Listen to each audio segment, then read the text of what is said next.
제가 신방을 병원에 종종 가면은 두 가지 이유 때문에 갑니다. 한 가지는 아파서 계신 분들 때문에 가게 되고, 또 한 가지는 아기 낳아서 가는 경우들이 있습니다.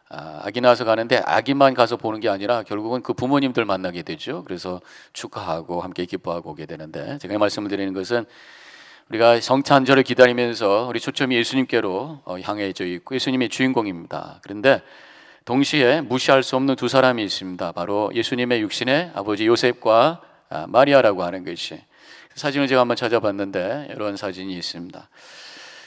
특별히 요셉은 예수님의 탄생과 육신적으로는 관계가 없죠. 그러나 이 법적인 아빠지요. 사실 요셉은 예수님의 그 훌륭한 분입니다. 자기 아기가 아닌 것을 알면서도 파혼을 하지 않고 기다려줬어요. 그렇기 때문에 사실은 예수님을 보호한 거예요. 그렇지 않았으면은 마리아가 죽임을 당하고 예수님도 결국은 죽임을 당할 수도 있었겠죠. 그런데 기다려줬기 때문에 예수님을 보호할 수 있었던 사람입니다. 그 당시에는 약혼하지 않은 처녀가 아기를 갖는 것, 그것은 음행으로 간주되는 사회고 율법에 의해서 돌을 던질 수 있는 그러한 아주 중대한 죄였기 때문에 아기가 죽게 될 수가 있는 것이죠. 요셉은 예수님과 사실 생물학적인 아버지는 아니지만, 예수님의 생물학적인 아버지는 아니지만 보호하는 사람이 있었고 보온 사람으로 옆에 있었고, 마리아는 10개월 동안 예수님을 배에다가 품고 태어나게 한 그런 사람이었습니다. 많은 여성 중에 한 여성을 선택하셔서 성령으로 잉태하게 하시고 예수님을 탄생하게 하신 그 사건이 바로 마리아를 통한 예수님의 탄생이라고 하는 것입니다. 그렇기 때문에 예수님의 탄생의 이야기 속에서 빠질 수 없는 중요한 사람이 바로 마리아예요. 근데 마리아 얘기를 우리가 많이 하게 되면은 좀 개신교에서는 별로 불편하게 생각할 수가 있습니다. 캐톨릭에서 이 마리아를 너무 강조하다 보니까 또 개신교에서는 그만큼 또 불편한 그런 마음도 갖게 되는 것이에요. 그런데 성경에 보면은 마리아에 대해서 굉장히 강조가 되기 때문에 우리가 무식할 수가 없습니다.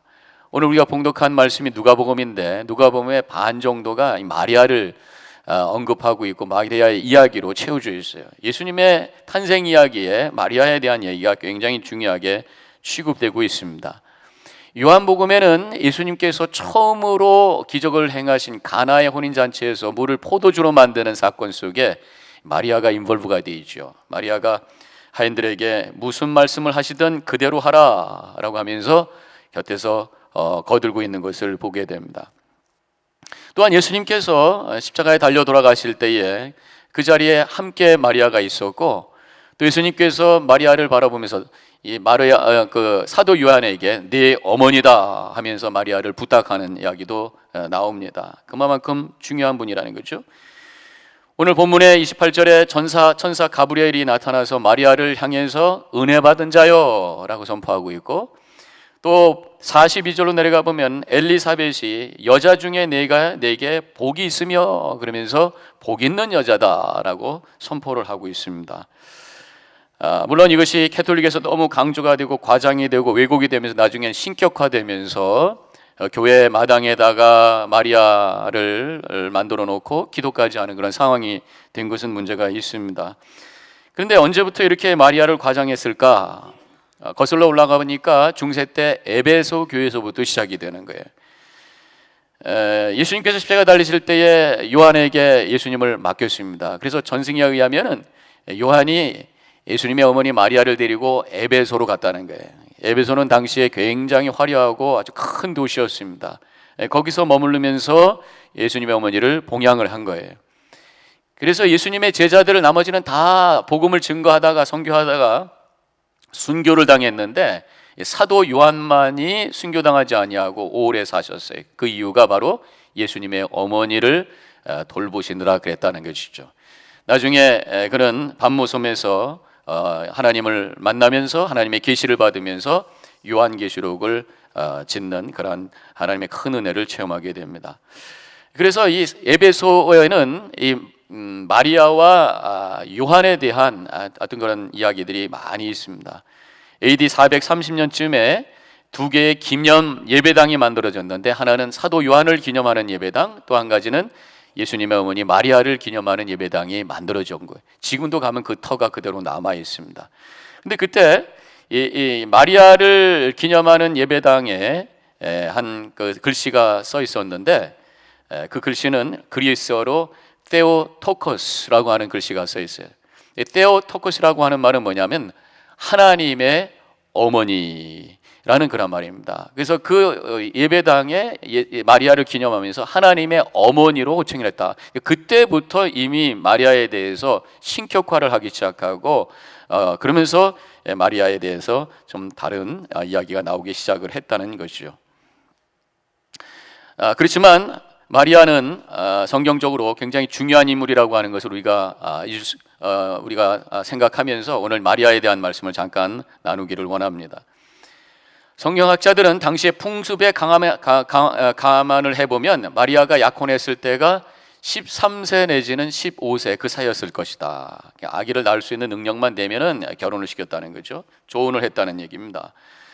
근데 이 티네이저가 결혼을 했을 때 어땠을까? 얼마나 두려웠을까? 얼마나 불안했을까? 부모를 떠나야 되죠. 집을 떠나야 되고 낯선 사람들과 함께 살아야 되고 그랬을 거란 말이죠. 그렇지만 그 당시에는 또 결혼하는 여성들에게 또 하나의 독특한 것이 있었는데 어떤 기대감이 있었다는 것이. 그 당시 유대 사회는 메시아에 대한 대망으로 가득 차 있었습니다. 약속하신 그 다윗의 후손 메시아가 올 텐데 그게 언젠가, 누구를 통해서 태어날까, 뭐 그런 그 기대감이 있었죠. 특별히 이 다윗하고 관계되는 그 집안과 결혼하는 여자들은 그 기대감이 아마 충만했을 거라는 게, 아마 또 마리아에게도 그런 기대감이 있었는지도 모르죠. 마리아의 아버지는 요셉이라는 청년과 딸을 약혼시킵니다. 당시에는 약혼을 결혼하기 1년 전쯤에 했다는 것입니다. 한국에서도 약혼식이 있었죠. 저도 5월 달에 약혼하고 9월 달에 결혼식을 했으니까. 요즘에는 약혼식이 있는지 모르겠어요. 미국에서는 특별히 약혼식은 없는 것 같습니다. 그냥 남편 될 사람이, 신랑 될 사람이 Would you marry me? 하면서 링을 주면 그게 약혼한 거잖아요. 그래서 한국에도 그런 이벤트를 많이 한다고 그러는데, 1년 전에 약혼한 이유는 뭐냐? 약혼을 한 것이 거의 법적으로는 결혼하고 마찬가지였다고 그래요. 그래서 만약에 남편이 죽으면 과부가 되는 것이고, 또 만약에 또 여러 가지 약혼이 깨지면 이혼녀로 취급받는 그런 상황이었어요. 그런데 왜 그러면 약혼을 1년 전에 하고 결혼을 나중에 하는가? 그 결혼을 준비하기 위해서라는 거예요. 지금이야 결혼 준비하기 위해서 백화점 가면 다 옷도 사고 이불도 사고 또 가구도 사지만 그때는 다 만들어야 되는 거란 말이에요. 그래서 옷도 만들고 애기 옷도 만들고 이불도 만들고 양말도 만들고 뭐 여러 가지 준비할 게 있고 그릇도 만들고, 남편은 집을 직접 짓는 거죠. 돌멩이를 쌓고 위에다 나무를 갖다가 가지를 채워서 진흙을 바르고 또 가구를 직접 나무로 만들고 돌로 만들고 이런 일을 하면서 준비를 했다는 것이에요. 이런 약혼 상태에 있을 때에, 결혼을 준비하고 있을 때에 마리아에게 깜짝 놀랄 만한 일이 일어난 것이 오늘 본문의 말씀입니다. 가브리엘 천사가 나타나서 내가 이제 앞으로 아기를 가질 것이다. 그리고 그 아기가 예수다, 메시아다 라는 그런 말씀을 해주신 거죠. 이제 오늘 말씀은 그러한 소식에 어떻게 마리아가 응답했는가라고 하는 이야기가 쭉 나오게 되는데, 우리는 그 말씀 속에서 이 마리아의 그 응답의 모습 속에서 몇 가지 우리에게 주시는 메시지를 보게 됩니다. 마리아가 어떻게 응답했습니까? 첫 번째로는 그 말씀을 그대로 믿었어요. 37절과 38절에 대저 하나님의 모든 말씀은 능하지 못함이 없느니라. 마리아가 이르되 주의 여종이오니 말씀대로 내게 이루어지리다. 그러면서 아멘 하면서 그 말씀을 그대로 믿음으로 고백을 합니다. 그런데 마리아가 이렇게 믿음으로 고백하는 것이 그 바로 다음에 나온 것이 아니죠. 그 소식이, 메시아 탄생의 소식이 선포됐을 때, 잉태에 대한 소식이 선포됐을 때에 34절에 보면은 먼저 질문을 합니다. 마리아가 천사에게 말하되 나는 남자를 알지 못하니 어찌 이 일이 있으리까 그랬어요. 남자를 알지 못한다, 성경에서 안다라고 하는 것은 경험이라고 그랬죠. 알지 못한다, 남자를 경험하지 못했는데, 내가 남자하고 자지도 않았는데 어떻게 아기를 가집니까? 라는 그런 질문이, 그렇죠? 당연한 거죠. 이성적으로, 상식적으로 우리가 생각하게 되어 있습니다. 저는 여기서 깨달아지는 것이, 믿음이라고 하는 것이 이성을 포기하는 건 아니다. 그래서 여러 가지 질문이 생겼을 때, 어려운 질문이 생겼을 때 질문을 가지고 하나님께 나가는 거예요. 그런데 문제는 어떠한 자세를 가지고 나가느냐, 이게 중요한 거지. 그런 질문이 생겼을 때 아이 말도 되지 않아, 이런 일이 어떻게 일어납니까? 그러면서 그것을 무시하는 질문이 아니라 정말 알고 싶습니다, 내 생각으로는 잘 이해가 안 됩니다, 그러나 하나님 가르쳐 주십시오 라는 마음을 가지고 나갈 때에 성령께서 우리에게 감동을 주시고 영적인 깊이를 깨닫게 하시며 그 말씀을 믿을 수 있는 은혜를 허락해 주시는 줄로 믿습니다. 바로 이 마리아도 마찬가지, 말도 안 됩니다, 내가 어떻게 이런 일이 일어났습니까? 라고 하는 질문이 아니라 내가 남자를 모르는데도 주님께서 이렇게 말씀해 주셨는데 그것이 어떻게 일어나는지 나한테 가르쳐 주십시오 라는 질문을 한 것이, 그때 천사가 대답해 줍니다. 35절에서 성령이 내게 임하시고 지극히 높으신 이의 능력이 너를 덮으시리니, 그래서 성령이 임하시고 그 안에 하나님의 능력이 역사하실 때에 그때 기적적인 역사가 일어날 것이다 라는 그런 말씀을 주셨을 때에 이 마리아는 결국 아멘이라고 응답하면서 그것을 믿음으로 고백하게 되는 것이, 믿음이라고 하는 것은 이성을 포기하는 것이 아니라 이성을 초월하는 하나님의 믿음을 붙드는 것이, 물질과 상식 수준에서 머무는 것이 아니라 영적 수준으로 올라가는 것이, 그랬을 때 우리가 때로는 말씀에 질문이 생깁니다. 그것을 붙들고 깊이 묵상할 때에 하나님의 음성이 다시 들리게 되면서 깨달아지면서 하나님의 그 계시의 말씀으로 고백할 수 있는 능력이 생기게 된다고 하는 것을 분명히 믿으시기를 바랍니다. 우리가 성탄절을 기다리면서 그렇기 때문에 오늘 말씀을 통해서 고백해야 될 중요한 믿음의 내용이 있다고 하는 것을 깨닫게 돼요. 그게 뭐냐면 동정녀 탄생인 것이, 처녀가 아기를 갖게 되었다고 하는 것이, 최초로 동정녀 탄생의 믿음을 가졌던 사람이 누구예요? 바로 마리아 자신인 것이. 우리가 사도신경을 외울 때마다, 오늘도 우리가 외웠습니다만, 이는 성령으로 잉태하사 동정녀 마리아에게 나시고 고백을 하고 있습니다. 이 고백이 굉장히 중요한 믿음의 고백이라고 하는 것입니다. 바로 그 고백 속에는 우리 예수님이 죄 없이 이 땅에 오신 하나님의 아들이라고 하는 것이 고백되고 있어요. 죄 없이 오셨기 때문에 그분은 진정한 제물이 되십니다. 죄 있는, 흠 있는 제물로 죄를 씻을 수가 없어요. 흠 없는 제물이 될 수가 있습니다. 흠 없는 짐승이 제물이 될 수가 있어요. 죄인이 죄인을 구속할 수 없어요. 우리 예수님께서는 사람의 씨를 통해서 유전자를 받으신 분이 아니라 하나님께서 직접 성령을 통해서 잉태하셨기 때문에 죄 없는 순수한 제물로 우리를 위해서 십자가에 달려 돌아가심으로 우리의 죄를 속하시는 제물이 된 줄로 믿습니다. 이것이 바로 동정녀 탄생의 고백 속에 담겨 있는 내용이라고 하는 것이에요. 그런데 그러면 꼭 왜 한 여인 마리아를 통해서 태어나셨어야만 되는가? 그냥 하늘에서 구름 타고 나는 하나님의 아들이다 그럼 내려오시면 되는데 꼭 뱃속에서 열대알 있다가 아기의 모습으로 태어나셨을까? 그것은 성경을 통해서 우리가 분명히 깨닫게 되는 것이 있어요. 하나님께서는 당신의 구원의 역사를 이루실 때 꼭 사람을 통해서 하시더라는 거예요. 하나님께서 인간의 구원의 역사를 시작하셨을 때 제일 먼저 한 게 뭡니까? 창세기 12장을 통해서 우리가 알 수 있는 게 아브라함을 선택하시고 부르십니다. 그리고 아브라함을 통해서 그 후손을 통해서 이스라엘 민족을 주시고 다윗을 나오게 하시고 예수 그리스도를 보내주신 거예요. 사람을 선택하시고 그 사람을 통해서 하나님의 구원의 역사를 이루십니다. 하나님께서 이스라엘 백성들을 애굽에서 출애굽할 때에 그냥 나가라 한 것이 아니라 먼저 하셨던 것이 모세를 선택하셔서 부르시고 그를 통해서 말씀하게 하시고 그를 통해서 기적을 일으키게 하시며 그를 통해서 하나님의 출애굽의 구원의 역사를 이루신 것을 보게 돼요. 사람을 부르시고 선택하시고 사람을 통해서 하나님의 구원의 역사를 이루시고, 예수님께서 메시아를 보낼 때에도 바로 마리아를 선택하셔서 그를 통해서 이 땅에 메시아를 보내주셨다고 하는 거예요. 그렇다면 하나님께서 우리도 부르시고 우리를 선택하셔서 하나님의 구원의 역사를 이루시는 줄로 믿습니다. 우리가 구원받고 감사하면서 끝나는 것이 아니라 하나님께서 우리를 부르셨으니 나를 통해 하나님의 구원의 역사를 이루시기 원합니다. 나를 하나님께 드리는 헌신이 있어야 되는 줄로 믿습니다. 그래서 우리가 관심 갖고 우리가 목표로 세워야 되는 게 뭐냐? 나를 통해서 복음이 흘러가는 거예요.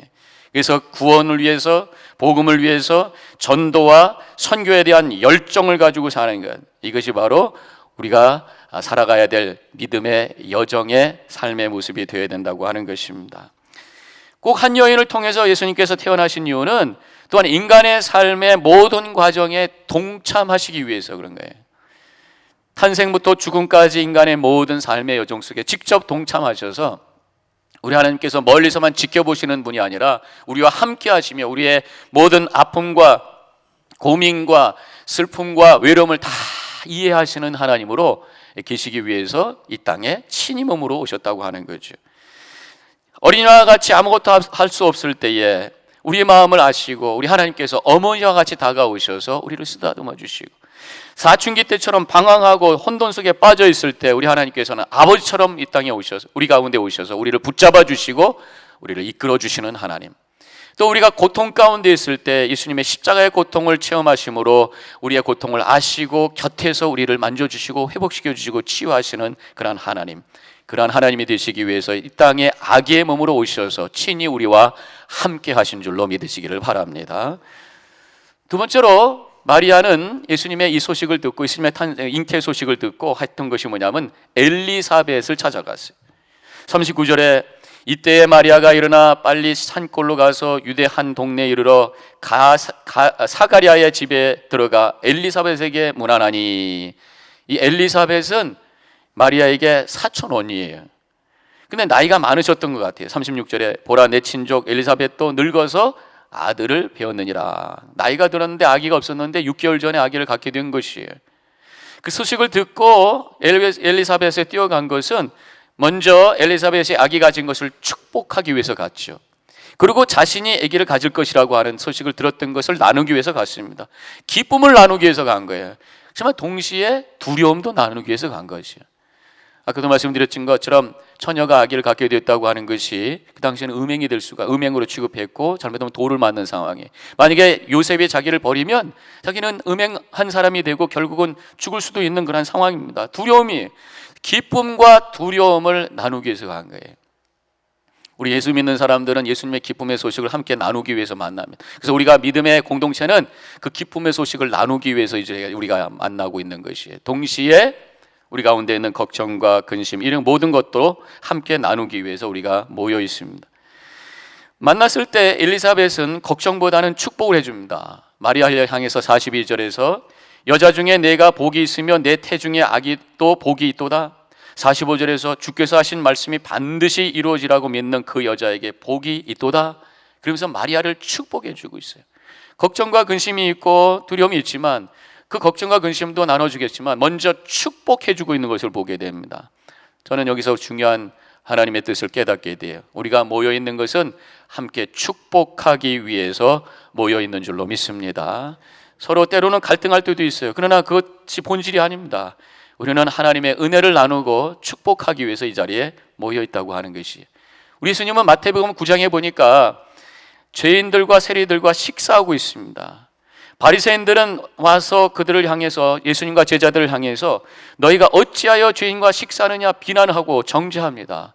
그러나 예수님은 세리와 이런 죄인들과 함께 식사하면서 그들을 축복하고 있어요. 그래서 예수님은 다른 사람의 잘못을 지적하기보다는 축복하는 것을 먼저 생각하고 먼저 앞세웠던 분이라고 하는 것입니다.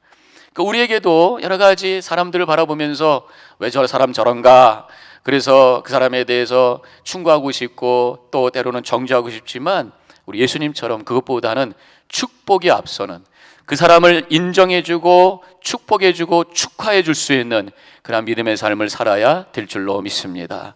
다른 것보다도 축복이 앞서는 것이 바로 성도라고 하는 것이, 교회는 그렇기 때문에 축제의 공동체예요. 그러면서 치유의 공동체입니다. 말씀으로 치유받고 성도들과의 교제 속에서 치유를 받는 거예요. 근데 우리가 교제 속에서 치유받는 방법이 구체적으로 뭐냐? 쉐어링입니다. 서로 나누는 거예요. 엘리사벳과 마리아 서로 함께 동병상련입니다. 아기를 갖는다고 하는, 임신한다고 하는 그런 같은 문제가 있어요. 그런 같은 문제가 있기 때문에 서로 통하게 되고 서로 치유할 수 있는 그런 만남을 갖게 될 수가 있는 거란 말이죠. 우리도 사실 알고 보면요, 다 같은 문제 갖고 씨름하고 있어요. 뚜껑 열어보면 다 거기서 거기입니다. 다 문제가, 비슷한 문제 갖고 씨름하고 있어요. 건강의 문제, 자녀의 문제, 관계의 문제, 사업의 문제, 또 영적인 여러 가지 도전의 문제, 이거 갖고 씨름하고 있는 게 우리잖아요. 그래서 우리가 마음의 문을 열고 다가가면 우리가 같은 모습이라고 하는 걸 깨닫게 되고 서로를 위로해주고 서로를 치료할 수 있는 하나님의 은혜의 통로로 쓰임받게 되는 줄로 믿습니다. 아닌 것처럼 살기 때문에 우리는 만나도 거기서 회복이 되지 않아요. 우리 믿는 사람들은 만날 때보다 거기서 회복의 역사가 일어나야 됩니다. 그것이 구체적으로 일어나야 될 것이 바로 교회 안에 작은 교회인 속회인 줄로 믿습니다. 속회가 모일 때마다 함께 서로 나누고 서로 그래서 회복되는 장소가 되어야 돼요. 그렇게 하기 위해서는요, 서로 신뢰해야 됩니다. 믿지 못하면 마음을 열 수가 없어요. 내가 마음의 문을 열고 나의 부족함을 얘기했는데 이 사람이 이거 가지고 나를 약점 잡아서 나중에 나를 골탕 먹이면 어떨까, 이런 마음을 갖고는 마음을 열 수가 없잖아요. 그렇기 때문에 우리 믿는 사람들은 비록 우리가 부족하지만 신뢰해주고 서로를 축복해주고 서로의 약함을 받아줄 수 있는 넓은 마음을 가지고 만나야 될 줄로 믿습니다. 그래서 우리 뉴저지연합교회가 정말 건강한 속회로 서로 치유하는 속회가 되어서 이 교회가 건강한 그리스도의 몸으로 우뚝 서서 주님의 뜻을 이루어갈 수 있는 제단이 되기를 주님의 이름으로 간절히 축원합니다. 마지막으로 이 마리아는 이 소식을 듣고 기뻐했어요. 오늘의 세 번째 이 대강절 주일의 팀은 바로 joy, 기쁨입니다. 47절에 내 마음이 하나님 내 구주를 기뻐하였음은, 그렇게 기뻐하고 있어요. 우리 믿는 사람들은 기뻐해야 될 사람들입니다. 복음을 붙들고 복음을 담고 복음을 나누는 사람들이기 때문에, 복음은 기쁨의 소식이기 때문에 기뻐해야 돼요. 그래서 성경에는 항상 기뻐하라 그렇게 말씀하고 있습니다. 근데 기쁨이라고 하는 게 뭐 의무감으로 됩니까? 억지로 기뻐해야지 하하하 해갖고 되는 겁니까? 내 속에 기쁨의 이유가 있어야 기뻐지는 거란 말이야. 항상 기뻐하라는 말씀은 의무적으로 기뻐해라, 억지로 기뻐하라는 말씀이 아니라 너희들이 정말로 예수님을 믿고 있다고 한다면 너희들이 기뻐할 수 있는, 항상 기뻐할 수 있는 것이 당연하다라는 말씀으로 우리는 받아줘야 될 줄로 믿습니다. 그래서 예수 그리스도가 나의 구주라고 하는 것, 나의 상황, 나의 삶 속에 복음으로 오셨다고 하는 것을 믿음으로 고백하면서 여러 가지 어려움이 있지만 특별히 이 대강절 때에 예수님을 기다리는 이때에 기쁨이 회복되는 놀라운 역사가 우리 모든 성도들 가운데 넘치시기를 주님의 이름으로 간절히 축원합니다. 45절에 보니까 엘리사벳이 마리아를 축복해요. 아까 축복하는 말씀을 드렸습니다만은 믿는 그 여자에게 복이 있도다 그랬어요. 이 말을 듣고 마리아가 기쁨으로 고백을 하고 있단 말입니다. 우리가 예수를 믿고 있습니다. 그래서 복음이라고 하는 걸 깨닫고 있어요. 그럼에도 불구하고 자꾸만 우리는 잊어버려요. 그래서 걱정과 근심이 자꾸만 우리의 마음을 덮칩니다. 그래서 교회에서 우리가 함께 만나서 서로 그것을 깨닫게 해줘야 돼요. 이 세상은 자꾸만 우리를 정죄합니다. 그리고 우리를 자꾸만 작게 만들어요. 너는 왜 그밖에 못해? 너는 아무것도 아니야. 이렇게 만드는 것이 세상입니다. 그러나 교회는 달라야 되는 것이, 교회는 서로를 축복해주고 하나님의 사랑받은 자요, 하나님의 자녀라고 하는 것을 확인시켜주는 것이 교회인 줄로 믿습니다. 그래서 서로 칭찬해주고 서로 축복하면서 서로를 세워주고, 그래서 내가 하나님의 사랑받은 자요, 은혜받은 자요, 복음이 내 속에 있는 자라고 하는 걸 깨닫고 기뻐할 수 있는 곳이 바로 교회인 줄로 믿습니다. 그래서 서로 축복해 줄 때 우리는 기쁨이 회복되는 것이에요. 이 성탄을 기다리는 이때에 복음에 초점을 맞추세요. 복음은 간단하게 정리하면 하나님이 당신을 사랑하십니다라고 하는 그 메시지입니다. 예수님을 바라보면서 하나님이 나를 이만큼 사랑해 주신다고 하는 것을 다시 한번 깨달으면서 기뻐하는 이 대강절, 성탄절이 되시기를 주님의 이름으로 간절히 축원합니다. 사탄은 우리가 복음을 잊고 세상 문제에 초점 맞추기를 원해요. 걱정 근심으로 살도록 우리를 유혹합니다. 걱정 근심하면 사탄은 박수를 치게 되어 있어요. 그러나 성령은 복음을 기억하고 기쁨으로 살도록 우리를 인도하시는 줄로 믿습니다. 여전히 감당해야 될 많은 일들이 있어요. 세상에 우울한 얘기가 있습니다. 그러나 그보다도 더 강한 큰 소식, 기쁨의 소식, 예수님의 탄생의 소식이 여러분들의 마음을 지배하시기를 주님의 이름으로 간절히 축원합니다. 우리가 발가락이 막 아프다가도 그보다 더 아픈, 허리가 만약에 아프면요, 발가락 아픈 건 사라지. 더 강한 느낌이 우리를 지배하게 되어 있습니다. 걱정과 근심, 삶의 여러 가지 근심과 문제, 이 모든 것들은 우리의 육신의 감각으로 오는 거예요. 그러나 우리의 영의 감각이 열리게 되고 믿음으로 예수 그리스도가 나의 기쁨의 소식이라고 하는 것을 고백하기 시작할 때에 그 기쁨의 소식이 더 강력한 소식이 될 때에 우리의 걱정과 근심은 사라지기 시작하고 하나님의 평강과 은혜만이 우리 속에 충만하게 채워지게 되는 줄로 믿습니다. 예수님의 탄생의 소식, 기쁨의 소식으로 믿음으로 고백하시며 승리하셔서 하나님께 영광 돌리시기를 주님의 이름으로 간절히 축원합니다. 기도하십시다.